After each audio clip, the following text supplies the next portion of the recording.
Hey guys, Cody here, and I'm a Jiu-Jitsu brown belt, and I've been training for about 8 years.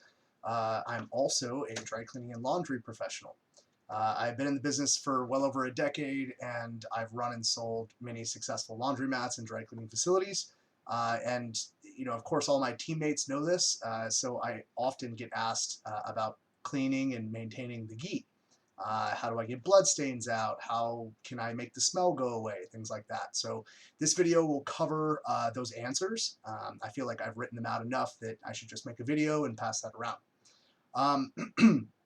This is going to be an affordable solution for anyone to purchase, no matter where they live in the world, as long as you have access to a grocery store or some sort of mart. Basically, we need to understand a few things about cleaning. So there's four factors in this business. There's time, temperature, mechanical action, and then chemistry.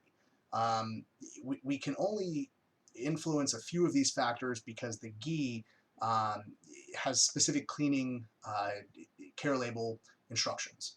Um, so the first one is time, and we really want to maximize time. I think the longest exposure we can run is better, and by long exposure, I mean 18 to 25 minutes of mechanical action. So, I want the actual drum to be spinning and moving and cleaning, quote unquote, my Ghee for at least 18 to 25 minutes.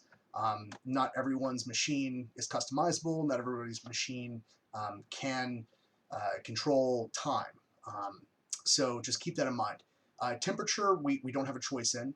We have to keep it in cold water. Quick fun fact is that my industry considers cold water to be 89 degrees Fahrenheit, which may not sound very cold to you guys. But we are aiming more for the 60 to 70 degree mark as what we would consider cold water. Most machines nowadays, you can select a cold setting, and that's what you're going to want to go with. The mechanical action is pretty limited on home machines, so there's not really much we can do there. Where we can get creative is the chemistry.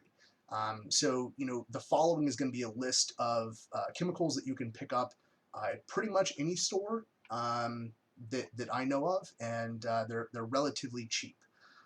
So the first thing is, of course, surfactant, which is also known as detergent.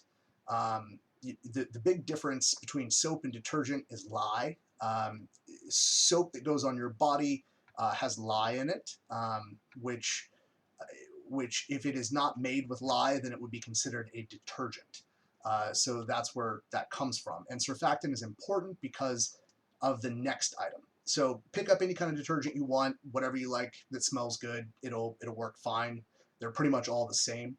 The next thing that you need is sodium percarbonate, which basically is oxygen-based bleach, like Oxyclean. There are lots of different types of Oxyclean.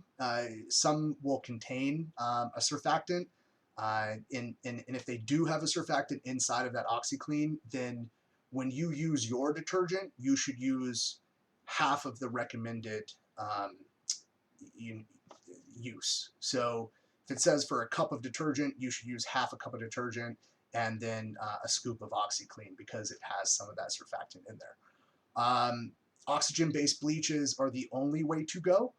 If you use a like a like a bleach, like a chlorine-based bleach, your white Ghee will turn yellow. Contrary to popular belief, bleach does not make things white. So don't fall into that trap and throw chemicals into your home machine. The third and final ingredient here is going to be your basic white vinegar. Just off the shelf white vinegar. We're going to be using a half of a cup to 3/4 of a cup. This is in the acid family, and we need this acid in order to kill the bacteria because we cannot modify the temperature of the water. The temperature of the water plus the surfactant will usually sterilize and sanitize clothes, of course being a higher temperature. But since we only have a cold water wash, we have to add some sort of acid in here to be able to, kill the bacteria. The surfactant will help and it will take away a lot of it, but the vinegar will really attack and remove all of that bacteria, so that when you dry the ghee and then you start sweating in it again, it won't reactivate that bacteria. And a lot of people run into the fact of, oh, you know, my ghee smells great coming out of the wash. I hung dry it, everything's great, and then I start sweating, or my ghee gets wet, and all of a sudden, you know, it smells again. That is because you did not kill the bacteria. You basically just use perfumes to mask the scent. But we need to kill the bacteria in order to kill the smell.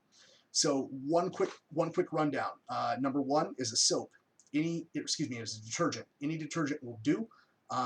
You know, any brand you like. The second one is going to be an oxygen-based bleach, like Oxyclean. And then the third one is going to be white distilled vinegar, just regular off-the-shelf white distilled vinegar. Now, I can hear a lot of you screaming at the screen that you don't want your stuff to smell like vinegar. Contrary to popular belief, you know, vinegar works really well with water, and I promise you, it will not smell like vinegar, but it will do its job very effectively. In the restoration business, we've been doing this since the beginning of time. Vinegar is one of the oldest, you know, chemicals that we've used in order to clean clothes and kill bacteria. I hope that was helpful. I'm going to provide some bonus items here at the end, but that is the main main chunk of the content. So, of course, once we've cleaned our ghees, we need to hang dry. If you can hang dry them in the sun, that is preferable, because the sun will naturally kill bacteria and disinfect. So that will give you an extra layer of protection. If you cannot, just any kind of well-ventilated area will do just fine. So, on to the bonus. Biological stains. So things like blood and whatnot. Hydrogen peroxide, which is technically in the bleach family, does a really good job at pre-treating, you know, blood stains. Also, a little known fact that saliva also removes blood stains, but hydrogen peroxide is far safer. Take a little bit and just pour a capful directly onto the stain. Make sure that it's nice and soaked through. Let it sit for about 15 to 20 minutes, and then throw it into the machine with the trinity of chemicals that I just described.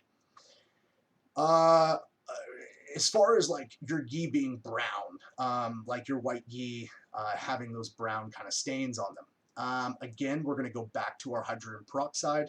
We're going to use about 3 to 4 cups into about 4 gallons of water.